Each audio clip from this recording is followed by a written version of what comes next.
Dear friends, lockdown is easing and businesses are slowly opening post the coronavirus. And though we have been daydreaming of a life returning back to what it was,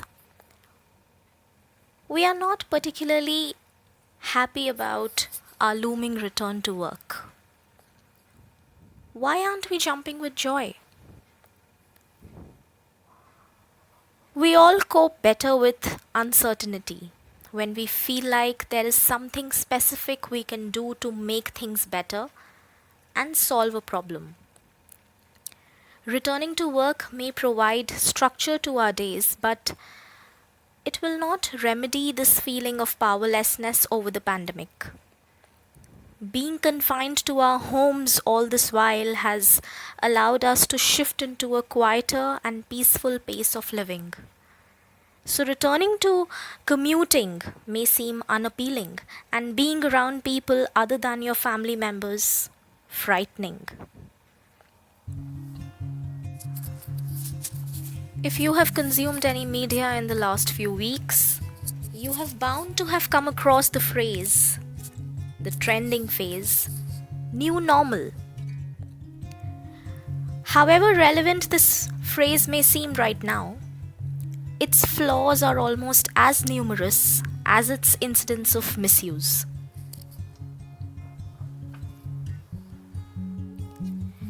Yes, COVID 19 has changed the way we live, work, and interact. Chances are we may revert to old habits in weeks, probably months or years. Chances are we may not. We may all be unrecognizable this time next year. We may not. Of course, some things will change, but we cannot normalize these changes. New normal sounds like the linguistic equivalent of a shrug. Merely another way of saying, okay, so what can I do? I'm helpless. And this attitude is dangerous. It suggests that the earth has arrived at a new equilibrium, which is how things will be from now on. Using this phrase in a way negates all efforts to fight a global pandemic because it's foolish to fight against normal, isn't it? As we weigh our personal and political responses to this pandemic, the language we employ matters. It helps to shape and reinforce our understanding of the world and the ways in which we choose to approach it. The moment we use the word normal, we kind of show our acceptance to it as a way of life. It may bring order to the current turbulence for a while, but if we begin to tag a crisis as normal, we are implying a sense of permanence to it. It is not normal for a society in mass to be isolated. If it is, then we are supposed to have control of the situation. Even if we feel loss or despair, we are expected to get used to it, accepting that this morbid reality is now standard.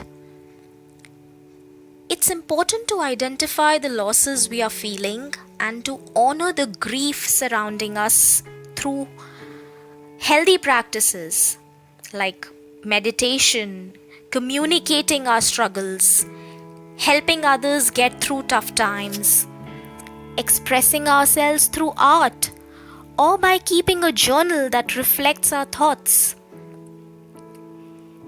In uncertain times, the new normal frame reinforces an understanding that the world and our emotions should by now have settled. And if they haven't, it's high time. This framing of the new normal not only inhibits our ability to heal ourselves, it also constrains our ability to think expansively about the society because it imagines a world that only functions for the elite. Evoking the new normal does not allow us to deal with the totality of our present reality, because it first impedes the personal psychological well being and then ignores the fact that normal is not working for a majority of society. Social distancing, personal protective equipments, stay at home orders, all this cannot be observed by more than 100 million people worldwide who are homeless.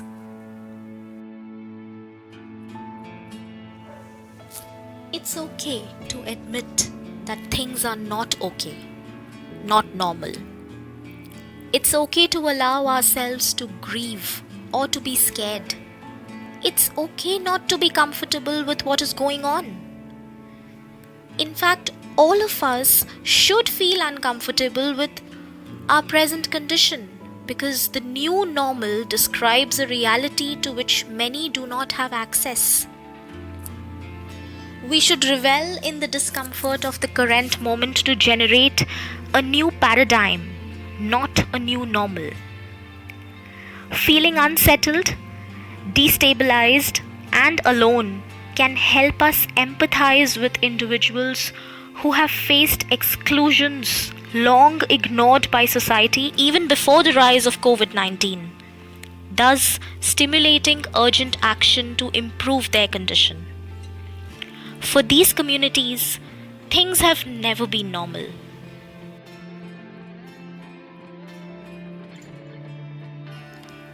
Let me read out a post by Devaya Bopanna that has captured the essence of my entire narration. I have begun to hate this term, the new normal. It feels like it has come out of a 150-slide marketing PowerPoint presentation to pacify our generation. And like anything that comes out of any marketing presentation, this one too has con job written all over it. If you ask me, we should call these times as it is. It's not new normal, it's just plain fucked up. By calling it the new normal, we are trying to normalize the craziest of times on this planet. It needs no sugarcoating, it makes us less empathetic. Sorry, we need 5 months to clear your invoice. You know what's happening, it's the new normal. Sorry, we have cut your salary by 40%. You know how it is, it's the new normal. Hey, sorry, I can't shake your hand or give you a hug. Haha, new normal and all. This is not new normal, it's fucked up. It sounds somehow more reassuring and positive if I heard, sorry, we need 5 months to clear your invoice. You know what's happening, it's fucked up. I might even reply saying, yeah, it is. Take your time. Remember, this term will become a pop cultural reference point in the years to come. The new normal era. It doesn't do justice to most people who have gone through it.